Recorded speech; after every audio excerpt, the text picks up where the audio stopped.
Finally, the burning question we all had is answered in Top Gun Maverick. Does Tom Cruise run? Yes, he does.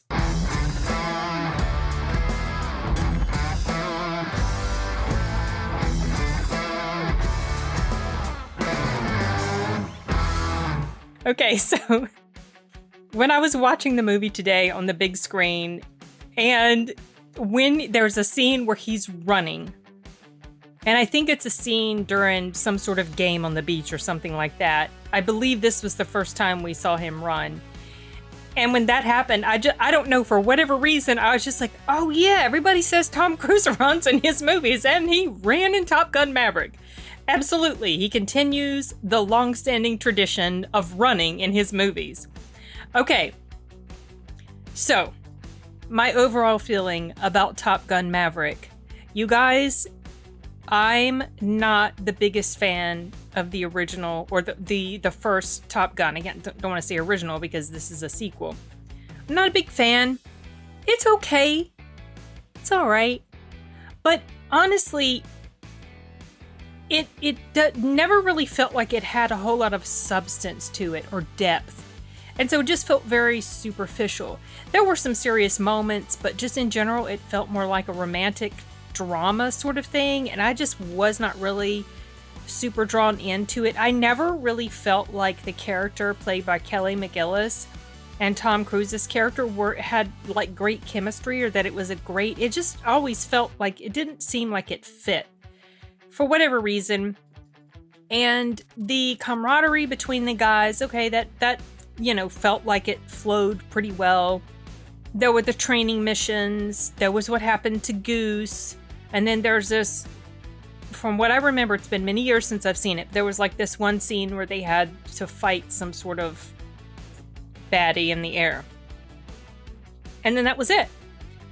And to me, I feel like the things that, like the biggest takeaways I have from the original Top Gun, or the first Top Gun, is the music by Berlin and Kenny Loggins. That it's just like those songs have been around forever.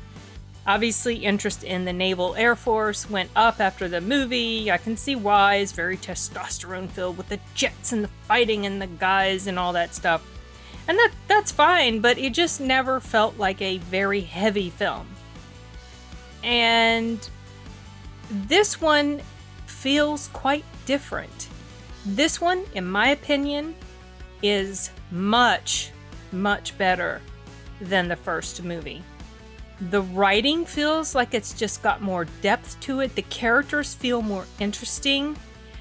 The character of Maverick feels much more fleshed out, because now it's been like 30 plus years since the story, and he still is dealing with the loss of his friend Goose. He feels very guilty about that. He feels, oh my gosh. Why? Sorry if I was yelling. Sorry. He's still dealing with guilt over the loss of his friend Goose, and his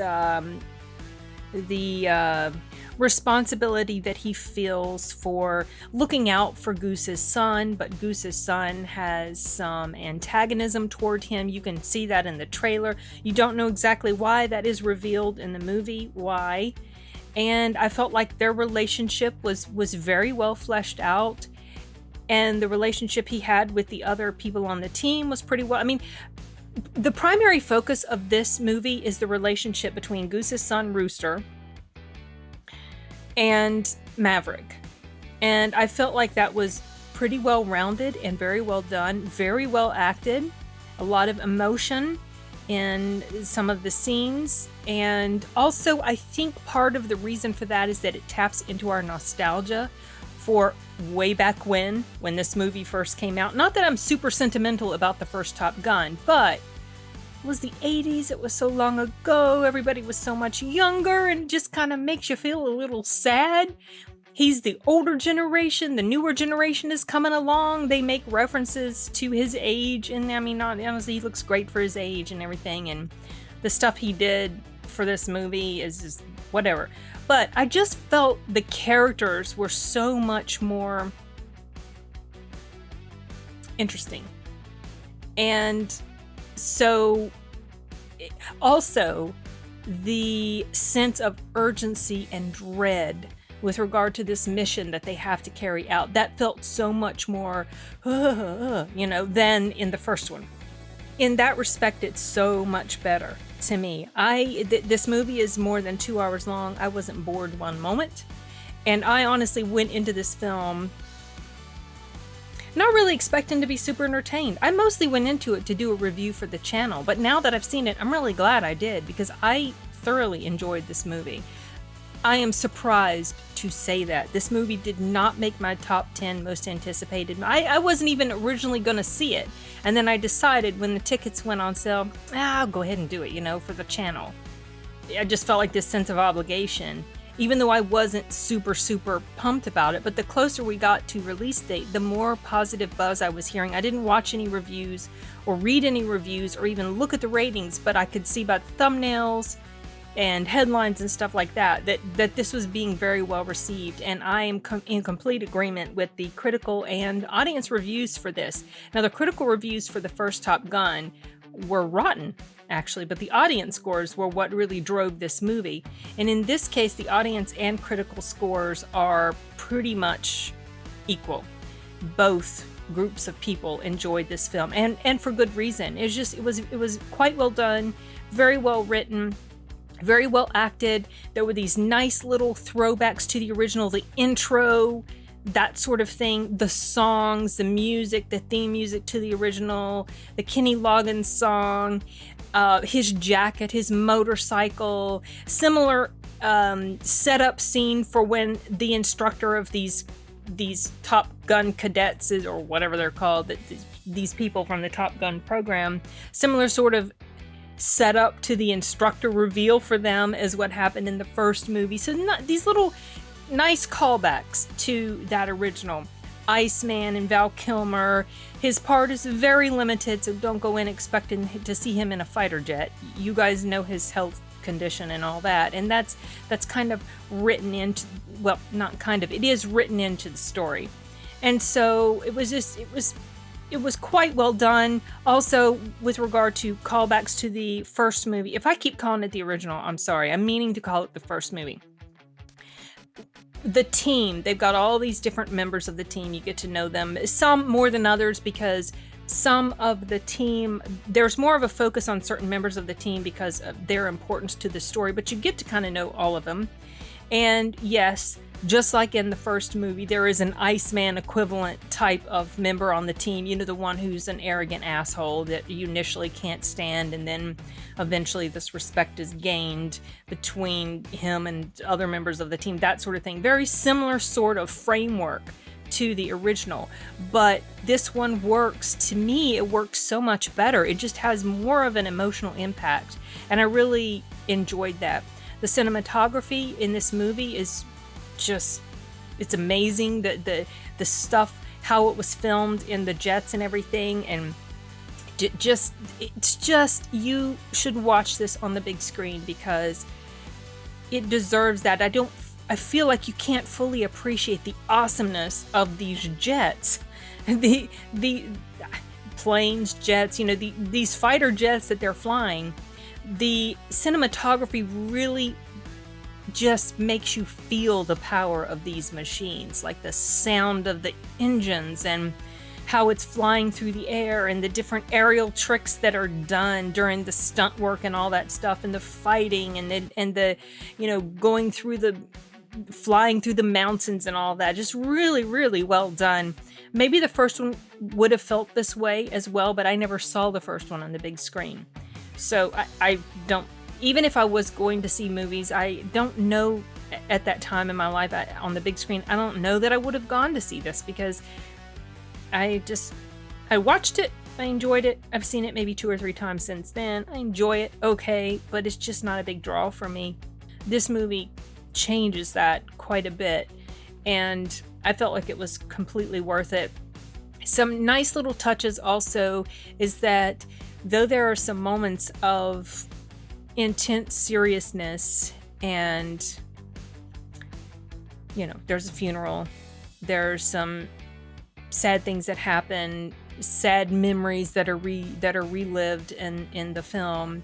There are elements of comedy woven throughout that were quite well done. Some of them were laugh out loud funny. Some of them were just like, like kind of, that's cute, that's funny. But I felt like it was tasteful. It wasn't silly, goofy, slapsticky, anything like that. I really enjoyed that. Something else I enjoyed, and I don't know if this is intentional or not, but there's a scene when Jennifer Connelly's character, maybe her first scene in the movie, she's Tom Cruise's love interest, and you find out through the course of when they first see each other in the movie that they've had a past. So that's already been established. So there's not like they had to newly get to know each other or anything like that. But during maybe her first scene, like I said, they're playing this David Bowie song in the background. And I was like, oh, I wonder if they did that on purpose. Because, Jennifer Connelly and David Bowie and Labyrinth and everything. I was like, oh. So I thought that was cool. I like that.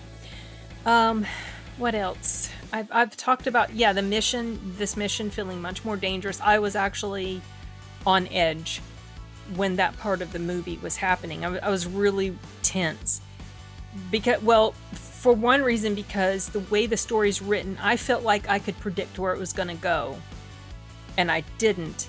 I was glad for that, but in a way, I'm kind of surprised they went in this direction that I wasn't expecting. But at the same time, I'm glad. I maybe you'll know it when you see it. I'm not going to delve into spoilers. So, I'll try to remember to label this in non-spoiler review. And as far as cons,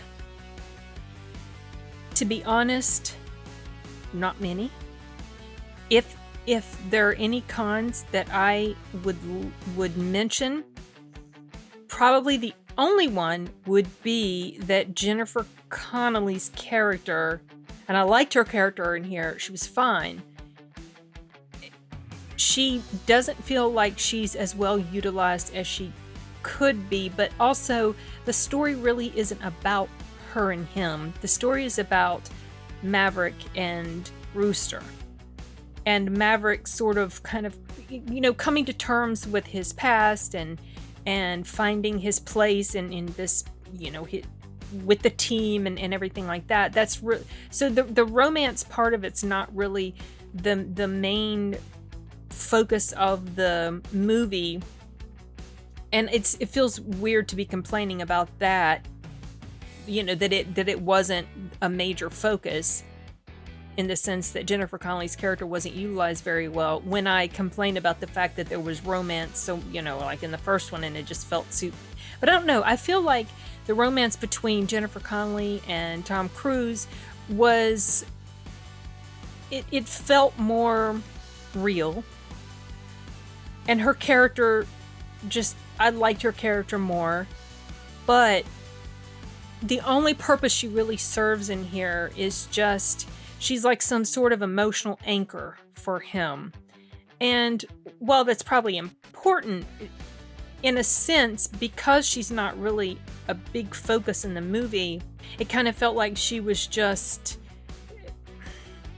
like thrown in here, okay, here's the romantic interest, and here you go, there's this little, I don't know, it's hard to explain, and it's a really minor quibble, to be honest. I felt like it was as well done, I guess, as it could be, but in a sense, I feel like I would have liked to have had more of that, but at the same time, since it really is not about her, so in a sense,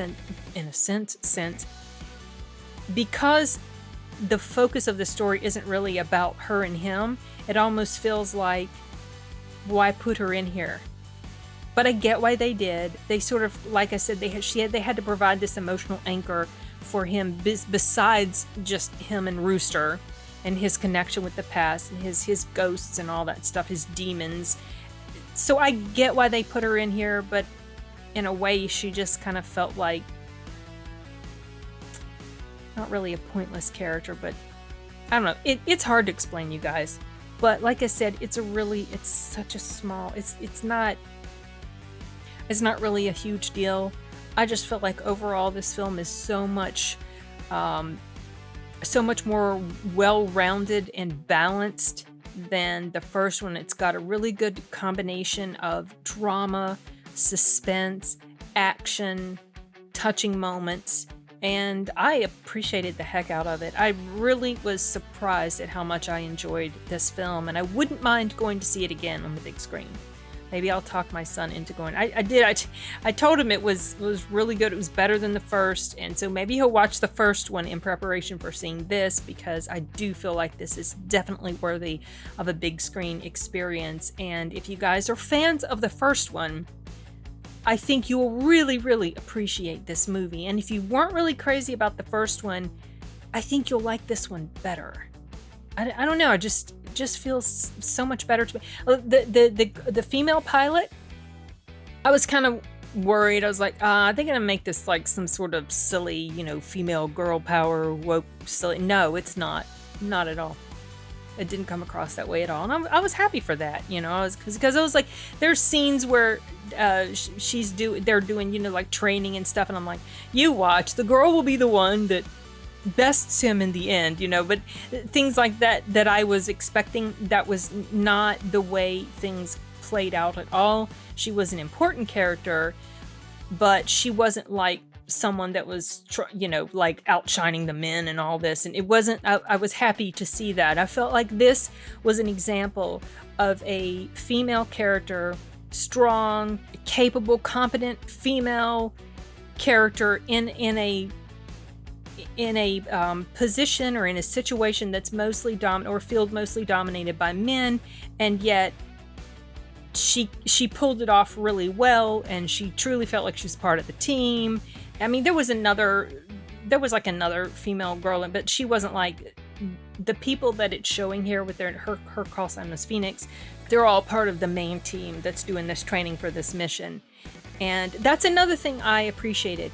The story starts off, look, there's this mission that we need to have done, and we need you to train these kids.